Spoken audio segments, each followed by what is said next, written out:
إن الحمد لله نحمده ونصلي على رسوله الكريم أما بعد أعوذ بالله السميع العليم من الشيطان الرجيم من همزه ونفخه ونفسه بسم الله الرحمن الرحيم يا أيها الذين آمنوا إذا قمتم إلى الصلاة فاغسلوا وجوهكم وأيديكم إلى المرافق وامسحوا برؤوسكم وأرجلكم إلى الكعبين۔ تفسیر القرآن کے سبق میں آج انشاءاللہ سورۃ المائدہ کا دوسرا رکوع ہم پڑھیں گے۔ پہلے اس کا لفظی ترجمہ ہم پڑھتے ہیں، پھر انشاءاللہ تفسیر پڑھیں گے۔ یا ایھا الذین آمنوا، اے وہ لوگو جو سب ایمان لائے ہو، اذا قمتم، جب تم سب اٹھو، الی الصلاۃ، نماز کی طرف، فاغسلوا، تو تم سب دھو لیا کرو، وجوہکم، اپنے چہروں کو، وایدیکم، اور اپنے ہاتھوں کو، الی المرافق، کوہنیوں تک، وامسحوا، اور تم سب مسح کر لو، برؤوسکم، اپنے سروں کا، وارجلکم، اور اپنے پاؤں، الی الکعبین، ٹخنوں تک، اپنے پاؤں کو ٹخنوں تک دھو لینا ہے۔ وَإِن كُنتُمْ، اور اگر تم جنوباً، جنابت کی حالت میں ہو، فَطَّهَّرُوا، تو تم سب طہارت حاصل کر لو، یعنی غسل کر لو۔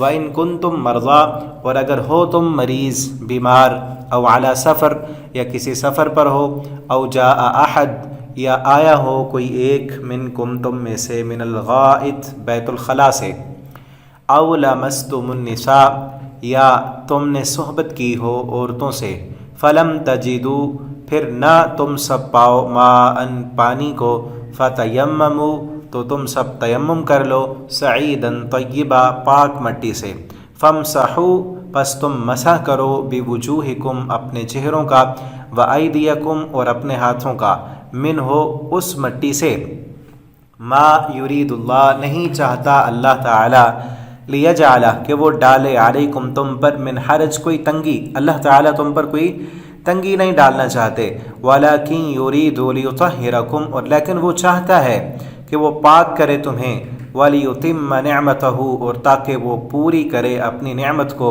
علیکم، تم پر، لعلکم تشکرون، تاکہ تم سب شکر کرو، واذکروا، اور تم سب یاد کرو، نعمت اللہ، اللہ کے احسان کو، علیکم، جو اس نے تم پر کیا، ومیثاقہ، اور اس کے معاہدے کو، اس کے وعدے کو، الذی، جو کہ، واثقکم، تم سے پختگی سے لیا گیا، بھی، اس وعدے کو، اذ قلتم، جب تم نے کہا، سمعنا، ہم نے سن لیا، واطعنا، اور ہم نے مان لیا، واتقوا اللہ، اور تم سب اللہ سے ڈرو، ان اللہ علیم بذات الصدور، بے شک اللہ تعالی خوب جاننے والا ہے سینوں کی بات کو۔ یا ایھا الذین، اے وہ لوگو، آمنو، جو سب ایمان لائے، کونو، تم سب ہو جاؤ، قوامین، قائم رہنے والے، للہ، اللہ کے لیے، شہداء، گواہی دینے والے، بالقسط، انصاف کے ساتھ، ولا یجرمنکم، اور ہرگز آمادہ نہ کرے، شنآن، دشمنی، قوم، کسی قوم کی، علی، اس بات پر، اللہ، کہ نہ، تعدلوا، تم عدل کرو، اعدلوا، تم سب عدل کیا کرو، هو اقرب للتقوی، کہ یہی زیادہ قریب ہے تقوی کے، واتقوا اللہ، اللہ سے ڈر جاؤ، ان اللہ خبیر بما تعملون، بے شک اللہ تعالی خوب باخبر ہے اس سے جو تم سب عمل کرتے ہو۔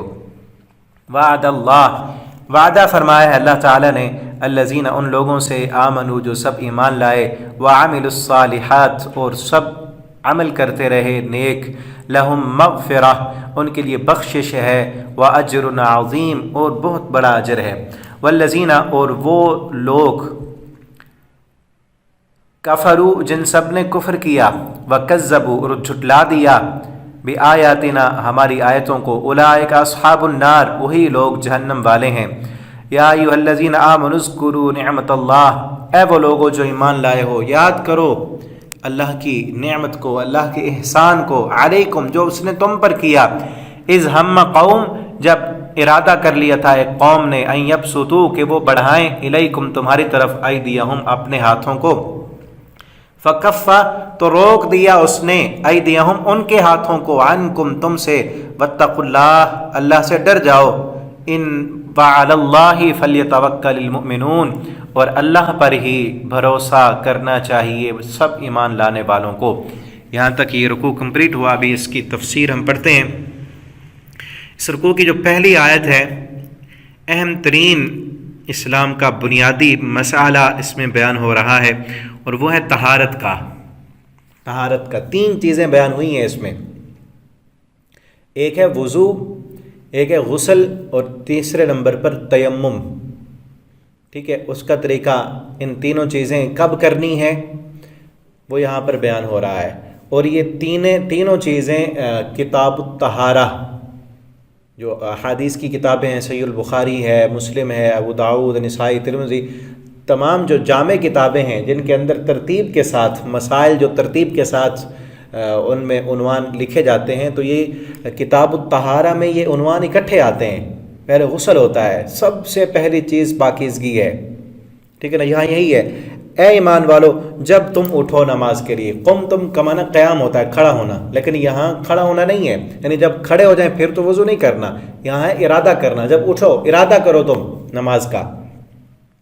اور یہاں اگر تھوڑا سا ہم غور کریں، جسے نا تدبر کہتے ہیں، یہی اصل تدبر، کہ اس صورت کے پچھلے رکوع میں ہم نے کیا پڑھا، کس چیز کی کے بارے میں، اور میں نے بتایا تھا کہ حلال و حرام کے مسائل اس میں بہت زیادہ کثرت کے ساتھ ہیں، اور حتمی مسائل ہیں شریعت کے۔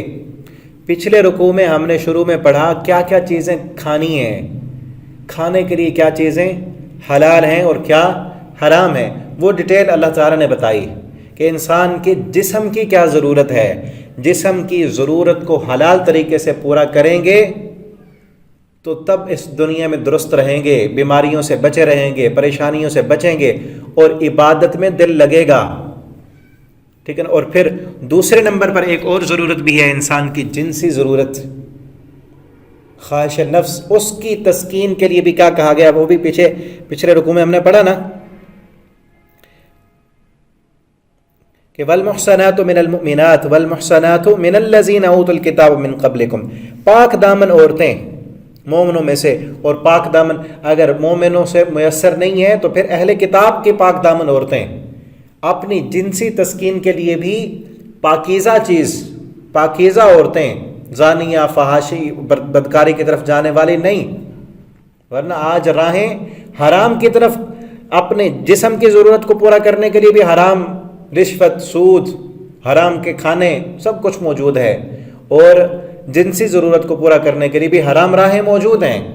اللہ تعالیٰ پاک ہیں، پاک کو پسند کرتے ہیں، ان اللہ طیب لا يقبل الا طیبا، نبی کریم صلی اللہ علیہ وسلم نے فرمایا اللہ تعالیٰ پاک ہیں، اور اللہ رب العالمین پاک چیز ہی پسند کرتے ہیں۔ حرام کا پلا ہوا جسم اللہ کی جنت کا حقدار نہیں بن سکتا، اور حرام کھا کھا کے پلا ہوا جسم کبھی وہ رب کی عبادت نہیں کر سکتا، اگر کرے بھی تو اللہ کو ایسے کی عبادت قبول ہی نہیں، ٹھیک ہے نا۔ تو اس لیے پہلے کیا تھا، جسمانی ضرورت کے لیے بھی پاک چیز کا استعمال کرنا ہے، پاک چیزیں کھانی ہیں، حلال اور طیب کھانا ہے۔ اس کے بعد چونکہ کھایا ہے، جسم میں طاقت جب بڑھے گی تو اللہ نے جو نفسیاتی جنسی جو طاقت رکھی ہے اس کے استعمال کی ضرورت پڑے گی، تو اس کے لیے بھی حلال راہ اللہ نے بتا دی کہ نکاح کے ذریعے اس کو بھی پورا کرو۔ اور پھر کیا ہے کہ نماز کے لیے کھڑے ہونا ہے تو اس کے لیے ایک خاص قسم کی پاکیزگی تم نے حاصل کرنی ہے، ٹھیک ہے نا۔ پہلے نمبر پر کیا، وضو کرو، جب تم نماز کا ارادہ کرو تو وضو کرنا ہے، اور وضو کا طریقہ کیا ہے کہ فاغسلوا وجوہکم، اپنے چہرے کو دھوو، اور چہرہ کہاں سے کہاں تک ہے، چہرہ نا پیشانی جہاں سے شروع ہوتی ہے، بعض کہتے ہیں کہ بالوں سے، نہیں، بال نہیں، بال کئی لوگوں کے پیشانی کے اوپر، پورا سر بھی کسی کسی کا جو ہے وہ بال نہیں ہوتے اوپر، تو بال شروع ہونے سے چہرہ شروع نہیں ہوتا، جہاں سے پیشانی کا بل، یہ ٹیڑھی جگہ ہے نا، اوپر سے سر شروع ہو جاتا ہے، پیشانی سے، جہاں سے پیشانی شروع ہوتی ہے اوپر سر سے، وہاں سے تھوڑی سمیت یہ پورا چہرہ ہے، اس کو دھونا ہے۔ اور اگر مرد ہے، داڑھی ہے، تو داڑھی کا خلال کرنا ہے، اور چہرہ دھو لو، وَأَيْدِيَكُمْ، اور اپنے ہاتھ إِلَى الْمَرَافِقِ، کوہنیوں تک، کوہنیوں تک کا مطلب علاج جو ہے کوہنی دھونے میں شامل ہے، کوہنی سمیت دھونا ہے، ٹھیک ہے نا. یہ عربی کا قاعدہ ہے کہ علاقہ ما بعد اگر ما قبل کی جنس سے ہو تو وہ ما قبل کے حکم میں داخل ہوتا ہے. یہ کوہنی جو ہے یہ ما قبل ید کی جنس میں شامل ہے، تو اس لیے کوہنی کو بھی ساتھ دھونا ہے، کوہنی سمیت. وَامْسَحُوا بِرُؤُوسِكُمْ، اور اپنے سر کا مسح کرنا ہے. اور وَأَرْجُلَكُمْ، اور پاؤں کو دھونا ہے. یہاں دیکھیں نا بعض لوگ جو ہے کہتے ہیں کہ وَامْسَحُوا کے بعد آ رہا ہے نا، تو اس کا أَرْجُلَكُمْ کا عطف وَامْسَحُوا پر ہے، جبکہ وَامْسَحُوا بِرُؤُوسِكُمْ ہے، یہاں پر با ہے اور اس کی وجہ سے سین پر کسرہ آیا ہے. اگر ارجلکم کا عطف اس رؤوسی پر ڈالے نا، رؤوسی پر، تو پھر ارجلکم ہونا چاہیے تھا. ارجلکم، رؤوسکم ارجلکم، ارجلکم نہیں ہے. تو اس سے اس عربی کی اس ترتیب سے معلوم ہوتا ہے کہ اس ارجلکم کا عطف جو پڑھ رہا ہے وہ فغسلوا پر ہے. جیسے دیکھیں نا وجوہکم ایدیکم، دھوو چہروں کو اور اپنے ہاتھوں کو، اور وارجلکم، اور اپنے پاؤں کو. ارجلکم ہے نا، اگر ہوتا اس کا عطف وامسحوا پر تو پھر برؤوسکم جس طرح ہے اسی طرح ارجلکم ہوتا. ایسے نہیں ہے، ارجلکم ہے، تو اس لیے اس کا عطف پڑتا ہے فغسلوا پر. اور یہاں پہلے کیوں آیا سر؟ کیونکہ پاؤں دھونے سے پہلے مسح کرنا ہے، اس ترتیب کی وجہ سے پہلے آیا ہے. ورنہ یہ نہیں کہ پاؤں کا مسح کرنا ہے. کئی لوگ جو ہیں وہ پاؤں کا مسح کر رہے ہوتے ہیں. مسح نہیں کرنا، پاؤں دھونی ہے. الی الکعبین، اور پھر الی الکعبین کی جو شرط ہے یہ بھی بتا رہی ہے کہ ٹخنوں سمیت، جس طرح تھا نا فاغسلوا وجوہکم وایدیکم الی المرافق، وہاں الی المرافق تھا، یہاں ارجلکم الی الکعبین، پاؤں جو ہیں وہ ٹخنوں سمیت دھونے ہیں. ان کنتم جنوبن، اور اگر اب یہاں آگے دوسرا مسئلہ آ گیا. اور وضو کا پورا طریقہ حدیث کی کتابوں میں موجود ہے، ٹھیک ہے نا، وہاں سے پڑھا جا سکتا ہے. میں مختصر آپ کو بتاتا ہوں کہ پہلے جو ہے ایک حضرت عثمان رضی اللہ تعالیٰ عنہ کی طویل حدیث ہے. انہوں نے پانی کا ٹپ منگوایا، ایک تھال پانی میں لیا اور اپنے شاگردوں کو وضو کر کے دکھایا. 3 مرتبہ کلی کی، 3 مرتبہ ناک میں پانی دیا، جھاڑا ناک کو، ٹھیک ہے نا. ایک ہی چلو سے پانی دینا جو ہے وہ بہتر ہے. اور اس کے بعد جو ہے چہرہ دھویا. اس کے بعد چہرہ دھونے کے بعد جو ہے اپنے بازو دھوئے کوہنیوں سمیت. پھر جو ہے سر کا مسح کیا، کانوں کا مسح کیا. اس کے بعد جو ہے اپنے پاؤں دھوئے، انگلیوں کا خلال کیا. انگلیوں کا خلال کرنا بھی لازم ہے. اور اس میں خاص طور پر یاد رکھنا چاہیے کہ کوئی بھی عضو جو دھونے میں شامل ہے وہ خشک نہیں رہنا چاہیے. ایک بال برابر بھی جگہ خشک نہ رہے. اور پوری طرح کوشش کر کے جو ہے اپنے جسم کو مسلیں. خصوصاً جب سردی کا موسم ہے، اس سردی کی وجہ سے نا جلد خشک ہو جاتی ہے.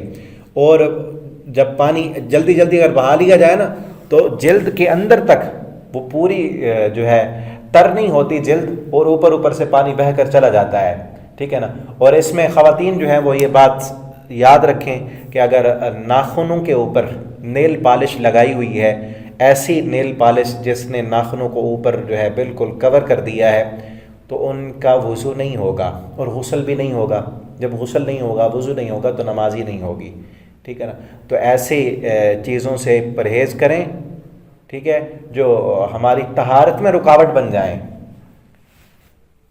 نبی کریم صلی اللہ علیہ وسلم نے بعض صحابہ کو دیکھا کہ ان کی ایڑی پر نا جگہ خشک تھی. وضو کر کے آیا لیکن ایڑی کی جگہ وہاں پر پانی نہیں پہنچا، خشک رہ گئی. تو آپ صلی اللہ علیہ وسلم نے فرمایا ویل للاعقاب من النار، یہ ایڑی جس کی خشک رہ گئی، وضو ٹھیک نہیں کیا تو آگ ہے. دیکھیں وضو کر رہا ہے، نماز پڑھ رہا ہے، خشک رہ گئی. آپ صلی اللہ علیہ وسلم نے وعید سنا دی. تو اس لیے جلد بازی نہیں کرنی. اور ساتھ یہ بھی یاد رہے کہ وضو کرتے ہوئے فضول پانی بھی نہیں بہانا، ٹھیک ہے نا. اور 3 مرتبہ سے زائد بھی اعضاء نہیں دھونے. اگر 3 سے کم میں آپ کے عضو دھل گیا ہے تو ٹھیک ہے، 3 سے زیادہ نہیں دھونے. اور کوشش کرنی ہے کہ انہیں 3 مرتبہ میں ہمارا چہرہ اچھی طرح دھل جائے، ہمارے بازو، پاؤں، کلی، ناک میں پانی دینا، وہ سارے 3 مرتبہ میں ہو جائیں، ٹھیک ہے نا. بلکہ ایک حدیث میں تو آتا ہے جس نے اس سے زیادہ کیا، فضول خرچی کی، اسراف کیا، نافرمانی کی اس نے. یہ چیز بھی ذہن میں رکھیں. اور آپ صلی اللہ علیہ وسلم ایک مد پانی کے ساتھ جو وضو کر لیا کرتے تھے. ایک پاؤ سے کچھ زیادہ پانی، ایک گلاس پانی سے آپ وضو کر لیا کرتے تھے. اور ہم پتہ نہیں ٹوٹی کے نیچے جب بیٹھتے ہیں کھول کے کتنا پانی بہہ جاتا ہے، اور ادھر ادھر بھی کئی لوگ جو ہے وہ سنک کے ادھر ادھر پانی سارا بہہ رہا ہوتا ہے اور کتنی فضول خرچی کر رہے ہوتے ہیں. ایسے نہیں کرنا، فضول خرچی نہیں، زیادہ پانی نہیں بہانا. اور حتیٰ کہ نبی صلی اللہ علیہ وسلم نے فرمایا اگر بہتی ہوئی نہر کے کنارے آپ بیٹھے ہیں تو پھر بھی پانی کے لیے فضول خرچی جتنا آپ کو ضرورت ہے اتنا استعمال کریں. اور اگلا مسئلہ جو ہے وَإِن كُنتُم مَرْضَىٰ، اگر تم بیمار ہو اور یا سفر پر ہو. اور تیسری چیز أَوْ جَاءَ أَحَدٌ مِّنكُم مِّنَ الْغَائِطِ، یا تم میں سے کوئی آئے بیت الخلاء سے. غائط کہتے ہیں ویران جگہ، کیونکہ اس وقت عرب میں ٹوائلٹ نہیں ہوا کرتے تھے اور وہ پیشاب پخانے کے لیے باہر جاتے تھے دور دراز، اور پھر کسی ایسی نشیبی جگہ جہاں لوگوں سے اوٹ ہوتی چھپ جاتے تو وہاں کنایا تھا، اس لیے غائط کا لفظ بولا گیا. لیکن اب کیا ہے، جب کوئی بیت الخلاء سے آئے، ٹوائلٹ سے ہو کر آئے، تو وہ کیا کرے. اور اگلی چیز او لامستم النساء، یا یہ کہ تم لامستم، تم نے صحبت کی ہو. لامستم کا معنی اصل ہوتا ہے، لمس کا معنی ہوتا ہے چھونا، تم نے چھوا ہو عورتوں کو. یہاں چھونے سے مراد یہ نہیں کہ صرف ٹچ کرنے سے ہی اگلا جو حکم بیان ہو رہا ہے غسل وہ واجب ہو جائے گا، نہیں، بلکہ چھونے سے مراد یہ ہے کہ شہوت سے چھونا اور صحبت کے معنی میں. تو اس وقت کیا ہے پھر فلم تجدوا ماء، اور پانی نہیں ہے تمہارے پاس، پانی نہیں ہے تو کیا کرو. کتنی چیزیں ہو گئیں، ایک بیمار ہو تم، اور بیماری یہ ہو سکتی ہے کہ پانی تو ہے اور بیمار ہے، پانی استعمال نہیں کر سکتا، استعمال کرنے سے اس کو جو ہے بیماری بڑھ جانے کا خطرہ ہے، ٹھیک ہے. اور دوسری چیز یہ ہے کہ سفر پر ہے اور وہاں پر پانی کہیں نہیں مل رہا. اور تیسری چیز پیشاب پخانہ کر کے ٹوائلٹ سے آیا اور پانی پھر نہیں ہے، وضو کرنے کے لیے پانی نہیں.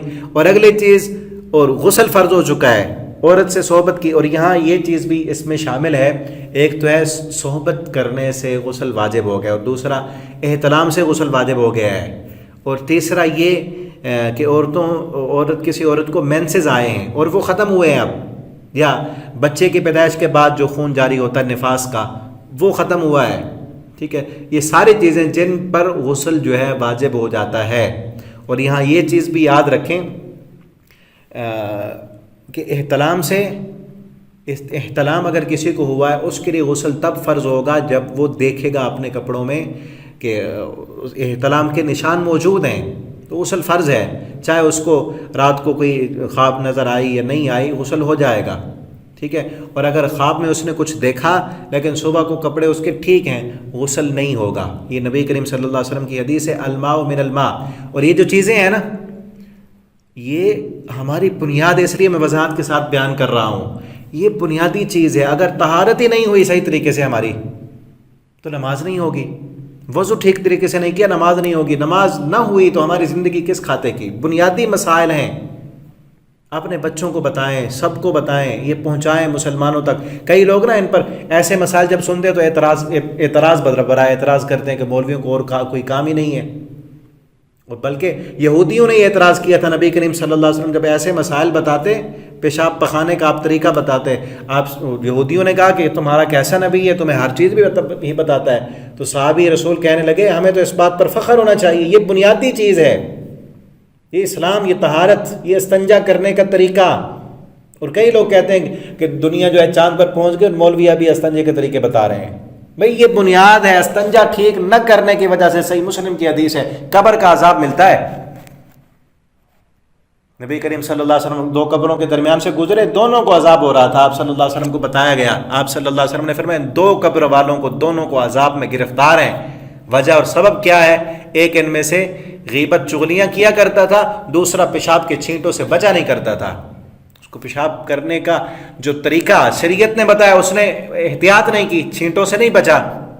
تو اس لیے ہمیں بھی چاہیے کہ ہم احتیاط کریں، خصوصاً ہمارے ٹوائلٹ جس طرح کے ہمارے فلش بنے ہوئے ہیں اس میں بہت زیادہ خطرہ ہوتا ہے چھینٹیں اڑنے کا، بہت زیادہ احتیاط کرنے کی ضرورت ہے. اس وقت جو تھا نا من الغائط، دور دراز علاقے میں چلے جاتے جب کچی زمینوں میں، وہاں اتنے چھینٹیں اڑنے کی جو ہے چانس نہیں ہوتے. اور وہاں یہ بھی ہوتا ہے کہ کئی بیماریوں، میں نے کئی عرصہ پہلے ایک مضمون پڑھا تھا کہ وہ جو سنت کے مطابق آپ صلی اللہ علیہ وسلم جس طریقے پر جو ہے قضاء حاجت کیا کرتے تھے، اس میں کئی بیماریوں سے بندہ بچ جاتا ہے۔ یہاں جو ہمارے ٹوائلٹ ہیں، پتہ نہیں کتنے لوگ ان میں آتے ہیں اور جاتے ہیں، اور پھر اب وہ تو اٹیچ بالکل کمرے کے ساتھ ہی بنے ہوتے ہیں، تو کتنے جراثیم اور کتنی چیزوں کا وہاں خطرات موجود ہوتے ہیں۔ جو وہ چیز اپنی جگہ پر، ہمیں چاہیے کہ ہم اپنی طہارت کو پورا کریں، ٹھیک ہے۔ اور میں جو بات بتا رہا تھا کہ غسل جو ہے، ایک تو احتلام آنے سے اس کی دو کنڈیشن، اگر اس کے لیے لازم ہے کہ اگر کپڑوں پر احتلام کے نشان دیکھے ہیں تو پھر جو ہے غسل ہوگا، چاہے رات کو کوئی چیز نظر آئی یا نہیں آئی، ٹھیک ہے۔ اور اگر خواب کچھ آیا ہے اس طرح کا کہ آپ کو معلوم ہوتا ہے خواب میں کہ احتلام ہو گیا ہے، لیکن صبح کو دیکھا کہ کپڑوں پر کچھ نہیں لگا ہوا، تو غسل فرض نہیں ہے، نہیں ہوا وہ کچھ بھی۔ اور دوسرا ہے بیوی کے ساتھ صحبت کا، بیوی کے ساتھ سوئے اور دونوں مرد کا اور عورت کا جو شرمگاہ ہے وہ دونوں کی آپس میں مل گئی، چاہے اب انزال ہوا ہے یا نہیں ہوا، دونوں کی شرمگاہیں آپس میں مل گئی ہیں، ٹچ ہو گئی ہیں، تو غسل واجب ہو جائے گا، چاہے انزال ہوا یا نہیں ہوا۔ یہاں یہ بات ضروری نہیں ہے، اب جو ہے غسل کرنا لازم ہے۔ اور اگلی جو دو تین چیزیں ہیں کہ حیض کے بعد عورت نے غسل کرنا ہے، اور نفاس کے خون کے بعد بھی اس نے غسل کرنا ہے۔ اور فلم تجدوا ماء، اب ان حالتوں میں پانی ہے تو غسل کرنا ہے، اور اگر پانی نہیں ہے، بندہ ٹھیک ٹھاک ہے، تو پھر کیا کریں، تیمم کر لیں۔ اور اگر پانی موجود ہے اور بندہ بیمار ہے، بیماری اس طرح کی ہے کہ بڑھ جانے کا خطرہ ہے، پانی استعمال نہیں کر سکتا، تو پھر بھی کیا کر لیں، فلم تجدوا ماء فتیمموا، تو تیمم کر لیں، صعیدا طیبا، پاک مٹی کے ساتھ، مٹی بھی پاکیزہ ہو۔ اس کا طریقہ کیا ہے، فامسحوا بوجوہکم، تو تم مسح کر لو اپنے چہروں کا اور ہاتھوں کا، ایک دفعہ مٹی پر جو ہے ہاتھ مار لیں، اور پھر ان پر جو ہے اگر زیادہ مٹی لگی ہے تو پھونک مار لیں، موٹی موٹی مٹی اڑ جائے گی، اور پھر ان کو چہرے پر پھیر دیں، اور پہلے بایاں ہاتھ جو ہے وہ دائیں ہاتھ کی پشت پر، اور پھر دائیں ہاتھ بائیں ہاتھ کی پشت پر پھیر دیں۔ اس سے جو ہے وضو بھی ہو جائے گا اور غسل بھی ہو جائے گا، پاکیزگی حاصل ہو جائے گی۔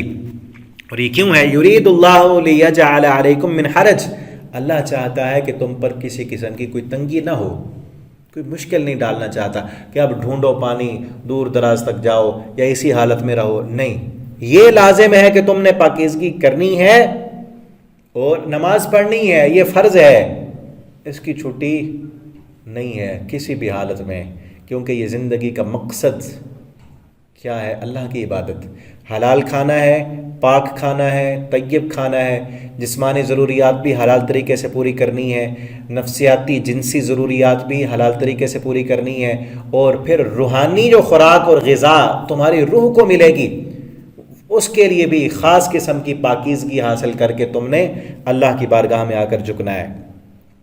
وَلَكِنْ يُرِيدُ لِيُطَهِّرَكُمْ، اللہ یہ چاہتا ہے کہ وہ تمہیں پاک کر دے، اللہ یہ چاہتا ہے کہ حلال کھاؤ، پاک رہو، جسم پاک رہیں، جنت کے قابل بنو، حلال طریقے سے اپنی ضروریات کو پورا کرو۔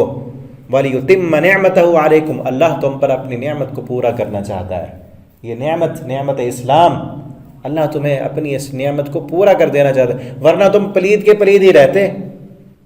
آج دیکھ لیں بڑے بڑے انگریز اور اپنے آپ کو بڑے بڑے سکالرز کہنے والے جو دین سے شریعت سے دور ہیں، وہ استنجا تک کا پتہ نہیں ہے، ان کو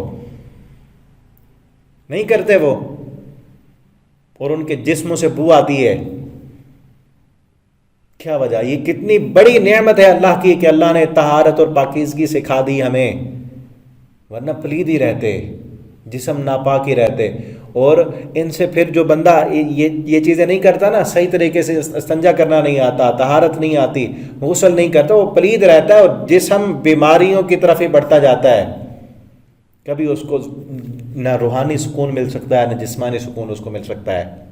یہ اللہ کی بہت بڑی نعمت ہے، نعمت اسلام، کہ اللہ رب العالمین نے ہماری فطرت کے مطابق دین دیا ہے اور ہمیں پاک کھانے کے لیے چیزیں عطا کی ہیں، پاکیزہ دین دیا ہے، اس پر جتنا بھی اللہ کا شکر ادا کریں وہ کم ہے۔ لعلکم تشکرون، تاکہ تم اللہ کا شکر ادا کرو۔ سب سے بڑا شکر انسان کو اس بات پر کرنا چاہیے کہ اللہ نے مسلمان پیدا کیا ہے، اللہ نے قرآن سمجھنے کی توفیق دی ہے، اللہ نے ہمیں اپنے قرآن کو پڑھنے کی، اسلام پر عمل کرنے والا بنا دیا ہے، ورنہ آج کئی لوگ جو ہیں وہ کہاں کن کن راستوں پر چل رہے ہیں۔ اس پر اللہ کا شکر ادا کریں۔ وَاذْكُرُوا نعمت اللہ، اور اللہ کی اس نعمت کو اور اس وعدے کو یاد کرو جو تم سے وعدہ لیا گیا۔ اذ قلتم سمعنا، جب تم نے کہا تھا سمعنا وأطعنا۔ ایک وعدہ تو یہودیوں اور عیسائیوں سے لیا گیا تھا، وہ پیچھے سورہ بقرہ میں ہم نے پڑھا ہے، اور ایک وعدہ آخر میں مسلمانوں سے سورہ بقرہ کے آخر میں سمعنا وأطعنا واعف عنا واغفر لنا، جو آخری دو آیتیں، اور نبی کریم صلی اللہ علیہ وسلم اسے رات کو سونے سے پہلے پڑھ کر سویا کرتے تھے۔ سورہ بقرہ کی آخری دو آیتیں، ان میں آخری لفظ کیا ہیں؟ سمعنا واطعنا واعف عنا واغفر لنا وارحمنا انت مولانا فانصرنا علی القوم الکافرین۔ تو اس میں جو بندہ کہتا ہے رات کو، وہ اللہ رب العالمین سے یہ وعدہ کر رہا ہے کہ اللہ میں نے سن لیا تیرے دین کو، تیری شریعت کو، واطعنا، اور میں اطاعت بھی کروں گا۔ ٹھیک ہے نا؟ تو وہ اللہ سے وعدہ ہے، اس وعدے کو یاد کرنا چاہیے۔ اسی لیے نبی کریم صلی اللہ علیہ وسلم روزانہ رات کو وہ آیتیں پڑھ کے سویا کرتے تھے۔ ہمیں بھی چاہیے کہ ہم روزانہ ان کو پڑھ کے سوئیں اور اللہ سے کیے ہوئے وعدے کو یاد رکھیں کہ ہم نے کلمہ پڑھا ہے، ہم مسلمان ہیں، ہم نے حلال کمانا ہے، حلال کھانا ہے، اپنی آخرت کے بارے میں سوچنا ہے، اپنی ضروریات کو حلال طریقے سے پورا کرنا ہے، پاکیزہ رہنا ہے، پاک، خود بھی پاک رہنا ہے۔ اور یہ جو حالتیں ہیں نا، یہ ایک اور چیز میرے ذہن میں آ گئی، یہ یاد رکھیں۔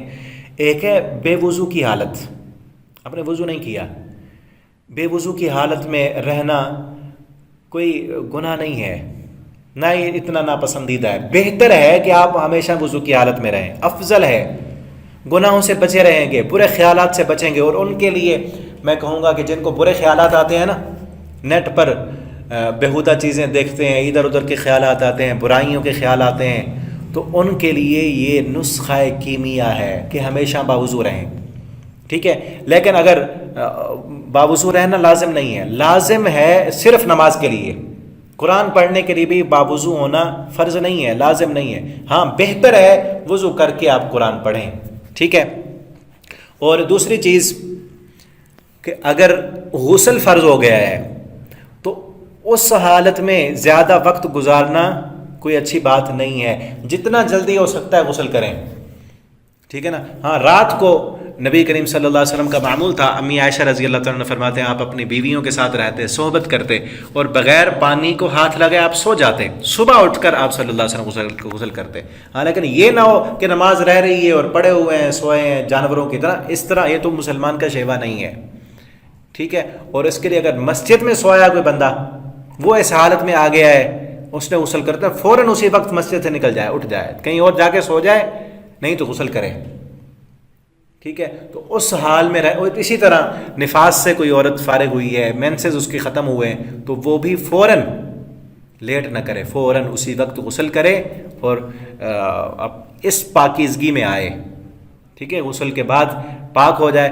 ایک ہے حدث اکبر، ایک ہے اصغر۔ جو جس حدث سے، جس پلیدی سے انسان پر غسل لازم ہو جاتا ہے، اس میں زیادہ دیر نہیں رہنا۔ اور دوسرا کہ بے وضو ہو گیا، وضو نہیں رہا، تو اس میں کوئی مسئلہ نہیں ہے، آپ رہیں، سوئیں، کھائیں پئیں، چلیں پھریں، لیکن مسجد میں آئیں، قرآن پڑھیں، اچھی مجلس میں بیٹھیں۔ لیکن اگر نماز آپ نے پڑھنی ہے تو پھر غسل کرنا لازم ہے، اور غسل نہیں، وضو کرنا لازم ہے، وضو کریں۔ اور اگر آپ پر غسل فرض ہے تو مسجد میں نہیں آ سکتے، آپ مسجد میں نہیں آ سکتے، آپ قرآن کو ہاتھ نہیں لگا سکتے۔ ٹھیک ہے؟ اور فوراً جو ہے جتنا جلدی ہو سکتا ہے غسل کریں۔ واتقوا اللہ ان اللہ سمیع علیم، بے شک اللہ تعالیٰ سننے اور بذات الصدور، اللہ تعالیٰ سینوں کے راز کو جاننے والا ہے۔ اور آگے یا ایھا الذین آمنوا کونوا قوامین، اب یہ آیت دوسری مرتبہ آ رہی ہے، پیچھے سورۃ النساء میں بھی تھی، وہاں تھوڑا انداز اور تھا، یہاں اور ہے۔ کیا ہے، کس بات پر زور دیا جا رہا ہے کہ اے ایمان والو، انصاف کے ساتھ، انصاف کے لیے کھڑے رہنے والے بن جاؤ، قوامین للہ، اللہ کے لیے کھڑے ہو جانے والے بن جاؤ۔ وہاں پر تھا قوامین للقسط، انصاف کے ساتھ کھڑے ہو جانے والے بن جاؤ. یہاں ہے اللہ کے لیے کھڑے ہو جانے والے بن جاؤ. شہداء بالقسط، وہاں تھا شہداء للہ، اللہ کے لیے گواہ بن جاؤ. یہاں ہے شہداء بالقسط، انصاف کے گواہ بن جاؤ. یا انداز مختلف ہے، بات ایک ہی ہے. انصاف کے ساتھ کھڑے ہونا ہے، اللہ کی ذات کے لیے کھڑے ہونا ہے. اور وہاں تھا یہاں ہے ولا یجرمنکم شنآن قوم، کسی قوم کی دشمنی تمہیں اس بات پر آمادہ نہ کرے. وہاں یہ تھا کہ کسی کی محبت تمہیں اس بات پر آمادہ نہ کرے کہ تم انصاف کا دامن چھوڑ دو. دو چیزیں ہوتی ہیں. انصاف بندہ کب نہیں کرتا؟ انصاف میں رکاوٹ یا تو اچھے تعلقات ہوتے ہیں، یا انصاف کرنے میں رکاوٹ برے تعلقات ہوتے ہیں. یا تو اچھے تعلقات ہیں نا، کہ اب انصاف کا جو فیصلہ ہے وہ کسی اپنے دوست کے جس سے محبت کرتا ہے، بھائی کے، باپ کے، ماں کے، یا اپنی ذات کے خلاف جاتا ہے، تو بندہ انصاف نہیں کرتا کہ اب اس کے خلاف فیصلہ کر دوں. میرے انصاف کا فیصلہ جو ہے میرے دوست کے خلاف چلا جائے، میرے بھائی کے خلاف چلا جائے، اس کو پھانسی پہ چڑھا دوں، اس کو رگڑ دوں، تو پھر نہیں کرتا، رک جاتا ہے. اور دوسرا وہاں پر روک دیا گیا، اگر تمہارا انصاف کا فیصلہ تمہاری اپنی ذات کے خلاف ہے، تمہارے باپ کے خلاف ہے، ماں کے خلاف ہے، قریبی رشتہ دار کے خلاف ہے، ٹھیک ہے نا، اور کسی امیر کے خلاف، غریب کے خلاف ہے، تم نے یہ دیکھنا ہے کہ انصاف کیا ہے، اللہ کے لیے کھڑے ہو جانا ہے. اور یہاں کیا ہے دوسری چیز جو دوسری رکاوٹ ہوتی ہے انصاف میں، وہ ہوتا ہے برے تعلقات. انصاف کا فیصلہ کسی دشمن کے حق میں جاتا ہے، اور اب بندہ کیا کہتا ہے، یہ میرا دشمن، اس کے حق میں فیصلہ کر دوں، اس نے بڑا دنیا کا مال اس کو دے دوں، اس کو سچا کہہ دوں، اس کی عزت کو اونچا کر دوں. اللہ تعالیٰ فرماتے ہیں لا یجرمنکم شنآن، کسی قوم کی دشمنی تمہیں اس بات پر آمادہ نہ کرے الا اللہ تعدلوا، کہ تم عدل نہ کرو. دونوں چیزوں کا کلا کما کر دیا. دونوں رکاوٹیں ہیں انصاف کے کرنے میں، ان دونوں سے اللہ تعالیٰ نے روک دیا. لیکن آج ہم دنیا میں دیکھ رہے ہیں انصاف نہیں ہو رہا، اور انسانیت جو فطرتی طور پر انصاف پسند ہے، اللہ نے فطرت میں رکھا ہے کہ انسان انصاف چاہتا ہے، ٹھیک ہے نا. لیکن دنیا میں لوگوں نے دیکھا انصاف کو چاہنے کے لیے دنیا کے نظاموں سے ایک نظام سے منہ موڑتے ہیں، دوسری کی طرف آتے ہیں، دوسرا اس سے بھی برا ہوتا ہے، ٹھیک ہے نا. جمہوریت کو اپنایا لوگوں نے تاکہ اس میں عام لوگوں سے رائے لی جائے گی تو انصاف ہوگا، لیکن دیکھا کہ وہ جمہوریت بھی ایک قسم کا وہ بھی سرمایہ دارانہ نظام بنا ہوا ہے. سرمایہ دارانہ نظام سے پہلے ہٹے تھے کہ جمہوریت میں آئے، یہاں سب کو انصاف ملے گا، وہاں بھی نہیں ہے، چند لوگوں کے ہاتھوں میں ہوتا ہے سارا کھیل. کہاں انصاف مل رہا ہے؟ انصاف بکتا ہے. لیکن جو انصاف اسلام نے دیا ہے، جو عدل، میں نے جو پیچھے پڑھا تھا نا سورہ نساء میں یہ آیت آئی تھی، وہاں 2-4 واقعے بھی میں نے بتائے تھے. اس انصاف کی وجہ سے جتنا اسلام پھیلا اور مسلمان ہوئے ہیں لوگ. حضرت عمر رضی اللہ تعالیٰ عنہ کو کہا کرتے تھے لوگ عدلتا و آمنتا یا عمر الفاروق، اے عمر تو نے عدل قائم کیا ہے، اس لیے آدھی دنیا تک اللہ نے تجھے حکمرانی عطا کی ہے. عدل جہاں ہو وہاں پر برکتیں اور رحمتیں برستی ہیں، اور وہ معاشرے قائم رہتے ہیں جہاں عدل ہو، اور جہاں عدل نہ ہو وہ حکومتیں بھی گر جاتی ہیں. وہ اس گھر کا نظام قائم نہیں رہ سکتا جس گھر میں عدل نہ ہو، لڑائیاں، جھگڑے، فتنے اور فساد آئیں گے. تو ہمیں چاہیے کہ ہم عدل کریں، انصاف کرنے والے بن جائیں. اگر انصاف کا فیصلہ اپنے خلاف ہے، والدین کے خلاف ہے، یا کسی دشمن کے حق میں ہے، ہمیں کوئی بھی نہ دشمن کی دشمنی روکے انصاف کرنے سے، نہ کسی محب کی محبت روکے ہمیں انصاف کرنے سے. عدل کرنا چاہیے، انصاف. اللہ ہمیں توفیق دیں. اعدلوا، عدل کرو، هو اقرب للتقوی، یہی تقوی کے زیادہ قریب ہے. واتقوا اللہ، اللہ سے ڈر جاؤ. دیکھیں کتنی مرتبہ آ رہا ہے واتقوا اللہ، اتقوا اللہ، اللہ سے ڈرو. اللہ خبردار ہیں، اللہ تمہارے ایک ایک کام کو دیکھنے والے ہیں. تمہیں دل اندر نفس جو ہے وہ بتا دیتا ہے. الہمھا فجورا و تقوی، اللہ نے رکھا ہے نا، دل میں الہام کیا ہے، یہ نیکی ہے، یہ بدی ہے، یہ انصاف ہے، یہ نا انصافی ہے. کئی دفعہ آپ سوچیں، کئی دفعہ ایسے ہوتا ہے کسی کے ساتھ کوئی بحث ہو نا، اس طرح کا کوئی ماحول بن جائے کسی بھی معاملے میں، ایک بات آپ کر رہے ہیں، وہ کر رہا ہے، بحث ہو رہی ہے، آپ اپنے آپ کو جو ہے نا سچا ثابت کرنا چاہتے ہیں، دوسرا اپنے آپ کو کرنا چاہتا ہے. اور کبھی کبھی ایسے ہوتا ہے دل میں کہ آپ دل میں سوچ لیتے ہیں کہ بات اگلے بندے کی ٹھیک ہے، اس کی بات مان لینی چاہیے، میری بات غلط ہے، میں درست نہیں ہوں، وہ درست ہے. اور دل میں وہ جو نفس لوامہ ہوتا ہے نا، وہ کہتا ہے کہ کہہ دو ہاں آپ درست ہیں. لیکن انسان کی جھوٹی انانیت، جھوٹی انا پرستی وہ کیا کہتی ہے، اگر اس کی بات مان لو اور اسے سچا کہہ دو پھر تو میں ہار گیا، وہ جیت گیا. اگر میں اس کی بات مان لوں، مجھے فلاں کام تو چھوڑنا پڑے گا، فلاں کام یا کرنا پڑ جائے گا، یا اس کو میں سچا کہہ دوں تو فلاں تو ناراض ہو جائے گا، فلاں کے ساتھ تو ایسے ہو جائے گا. پھر یہ چیزیں انسان کے جب اندر آتی ہیں تو پھر کیا ہوتا ہے، پھر وہ نفس امارہ، شیطان، وہ انسان کو کہتا ہے چلو کوئی نہیں، دلیل سے تو نہیں جیت سکتا، آواز اونچی کر لے، آواز بڑھا لے. اگر دلیل سے نہیں جیت سکتا، ہار رہا ہے، پیسوں سے جیت جانا. یہاں ابھی نہیں تیری بات کوئی مان رہا نا، عدالت میں رشوت دے دینا، فلاں کو ساتھ ملا لینا، طاقت کے ساتھ جیت جانا. یہ ساری چیزیں پھر دکھاتا ہے شیطان. لیکن اگر یہی مزاج کسی انسان کا بن جائے، سمجھ لو کہ وہ گیا، راستے سے ہٹ گیا، آخرت خراب کر گیا. دنیا میں ہو جائے گا، تالیاں بھی بجیں گی اس کے لیے، لوگ بھی اس کو سلوٹ کریں گے، سلام کریں گے اور کہیں گے تو جیت گیا ہے. لیکن کیا ہے حقیقت میں، کیا ہے، نہ انصافی کی نہیں، اس نے انصاف نہیں کیا، وہ انصاف کی آواز کو دبا دیا. قد خواب من دسا، خائب و خاسر ہو گیا، ناکام نامراد ہو گیا. اور اسی لیے کہا نا خبیر بما، اللہ جانتا ہے کہ تیرے دل میں وہ آواز اٹھی تھی، اس نے کہا تھا کہ سچ یہ ہے، حق یہ ہے، انصاف یہ ہے، لیکن تو نے دبا دیا. اس لیے کہ دشمن کے حق میں کیوں فیصلہ کر دوں، تو نے ناحق پر فیصلہ کیا اس لیے کہ وہ میرا بھائی ہے، وہ میری قوم کا ہے، اس سے میرے مفادات ہیں. اللہ تو جانتا ہے نا، چاہے لوگوں کو پتہ نہ چلے، لوگ تجھے کوئی پوچھنے والا نہ ہو، اللہ تعالیٰ سب جاننے والے ہیں. وعد اللہ، اللہ نے وعدہ کیا ہے ایمان والوں سے. اور اللہ کے وعدوں پر غور کرو، دنیا کے فائدے اور نقصان کو نہ دیکھو، انصاف کرو. اور اللہ نے انصاف کرنے والوں کے ساتھ جو وعدے کیے ہیں ان کی طلب میں رہو.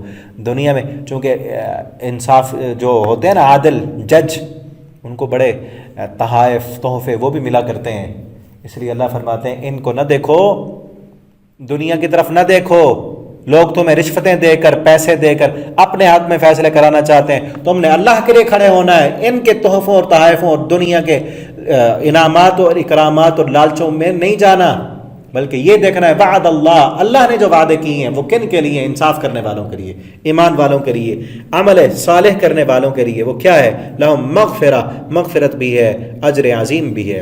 اور وہ لوگ جنہوں نے کفر کیا، کس بات سے انکار کیا، جو پیچھے مسائل بیان ہوئے ہیں ان سے انکار کیا، حلال کھانے سے انکار کیا، حلال طریقوں سے اپنی خواہشوں کو پورا کرنے سے انکار کیا، اپنی منمانی اور اپنی مرضیاں کی، پاکیزگی اور طہارت اختیار نہیں کی، انکار کیا، انصاف اور عدل کرنے سے انکار کر دیا. کذبوا، سمجھو جھٹلا دیا ہماری آیتوں کو. پھر کذبوا بآیاتنا، جھٹلایا ہماری آیتوں کو. اولئک اصحاب الجحیم، وہی لوگ جہنم والے ہیں. اور وہ لوگ جو ایمان لائے، اے ایمان والو یاد کرو اللہ کی نعمت کو، جب ایک قوم نے ارادہ کیا تھا کہ وہ تمہیں ختم کر دے. اس پر نا اس آیت کے شان نزول میں مفسرین نے کئی واقعے بیان کیے ہیں. ایک تو یہ کہ غزوہ احزاب کے بعد جب ساری جماعتوں کو شکست ہو گئی تھی تو کافر پھر سے ارادہ کر رہے تھے مسلمانوں کو مٹانے کا، تو اللہ تعالیٰ نے ان کے دلوں میں مسلمانوں کو رعب اور دبدبہ ڈال دیا، اور ان کو ہمت نہیں ہوئی لڑنے کی. اور ایک جو ہے صلح حدیبیہ کے موقع پر بھی کئی کافر لڑنا چاہتے تھے، اللہ نے روکا. اور ایک دو اور واقعات بھی بیان کیے جاتے ہیں، جس طرح نبی کریم صلی اللہ علیہ وسلم ایک واپس آ رہے تھے غالباً غزوہ تبوک سے، راستے میں آپ ایک درخت کے نیچے کچھ دیر کے لیے سوئے، تلوار آپ نے اپنی درخت پر لٹکا دی، وہ تلوار لٹک رہی تھی. ایک جو ہے وہاں پر اعرابی آیا دیہاتی، اس نے وہ تلوار اٹھائی اور بڑی گستاخی کے ساتھ آپ صلی اللہ علیہ وسلم کو جگایا اور تلوار سونت کر کہنے لگا من یمنعک منی، اے محمد صلی اللہ علیہ وسلم آپ کو میرے ہاتھ سے کون بچائے گا. آپ صلی اللہ علیہ وسلم بڑے مطمئن پرسکون، کوئی موت سامنے دیکھ کر کوئی گھبراہٹ نہیں ہے. آپ نے فرمایا اللہ یمنعنی، وہ رب مجھے بچائے گا. اس نے جب دیکھا کہ کوئی نہیں ہے اور پورے اطمینان کے ساتھ آپ کہہ رہے ہیں اللہ یمنعنی، اس کے دل میں اتنا رعب آیا، اس کے ہاتھ کانپنے لگے اور تلوار گر گئی. آپ صلی اللہ علیہ وسلم نے اٹھائی اور آپ نے کہا اب تو بتا تجھے کون بچائے گا.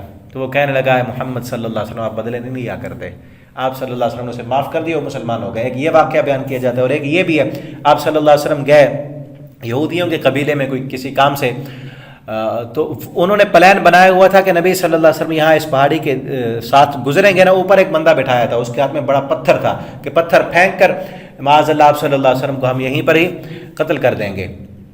تو اللہ رب العالمین نے آپ صلی اللہ علیہ وسلم کو خبر دے دی کہ یہاں سے آپ نے نہیں گزرنا، آپ کے قتل کا پلان بنایا ہے، ٹھیک ہے نا۔ اس طرح کا ایک اور واقعہ بھی ہے۔ تو بہرحال سارے واقعات بھی ہو سکتے ہیں۔ اللہ کی یہ کتنی بڑی نعمت ہے کہ اللہ تعالیٰ نے آپ کو بچایا۔ اب اسی پر جو ہے تم توکل کرو، اعتماد کرو، اللہ آگے بھی تمہیں فتح اور نصرتیں عطا کرے گا۔ ان یبسطوا الیکم ایدیہم فکف ایدیہم، روک دیا انہوں نے ان کے ہاتھوں کو، واتقوا اللہ، اللہ سے ڈرو، وعلی اللہ فتوکل المؤمنون، اللہ پر ہی مومنوں کو توکل کرنا چاہیے، اسی پر ہی بھروسہ کرنا چاہیے، اللہ پر توکل کرو، اللہ پر بھروسہ کرو۔ اللہ نے پہلے تمہیں بچایا ہے نا دشمنوں سے، اب بھی وہی بچائے گا۔ اور یہاں جو پچھلی آیت میں بات ہوئی کہ تمہیں اگر ڈر ہو کہ کسی کے خلاف ہمارا فیصلہ گیا عدل کا، وہ ہمیں مارے گا، وہ ہمیں نقصان پہنچائے گا، تو اللہ پر بھروسہ کرنا چاہیے۔ اللہ نے مسلمانوں کو اللہ تعالیٰ پہلے بچاتے رہے ہیں نا، آگے بھی بچائیں گے۔ کسی کو یہ بھی ہوتا ہے نا، انصاف کوئی نہیں کر سکتا کہ دھمکی ملی ہوئی ہے، اگر ہمارے خلاف فیصلہ کیا تو جان سے مار دیا جائے گا، ہوتا ہے نا، ایسے بھی ہوتا ہے۔ یہ تیسری چیز سمجھ لیں، پہلی چیز محبت انصاف میں رکاوٹ ہوتی ہے، دوسری کسی کی نفرت وہ انصاف نہیں کرنے دیتی کہ اس کے حق میں کیوں کر دوں فیصلہ، اور تیسری چیز یہ ایڈ کر لیں کہ کیا ہوتا ہے کبھی کبھی ڈر ہوتا ہے، دھمکی ہوتی ہے کسی کی کہ اگر میرے خلاف فیصلہ کیا، تو اللہ کیا فرماتے ہیں، اللہ کے لیے انصاف کے ساتھ فیصلہ تم کر دو، سنا دو، فتوکل المؤمنون، اور اللہ پر توکل کرو، اعتماد کرو، اللہ تمہیں بچائے گا دشمنوں سے، ٹھیک ہے نا۔ وَاذْكُرُوا نعمت اللہ، اللہ کی نعمت کو یاد کرو، اللہ نے پہلے بھی بچایا نا۔ اس طرح کا ایمان ہوگا تو اللہ رب العالمین تمہیں ضرور بچا لیں گے اور اپنی حفظ و امان میں رکھیں گے۔ اللہ تعالیٰ سے دعا ہے اللہ رب العالمین ہمیں قرآن پڑھنے، سمجھنے، اس کے مطابق عمل کرنے کی توفیق عطا فرمائے۔ آخر دعوانا الحمد للہ رب العالمین۔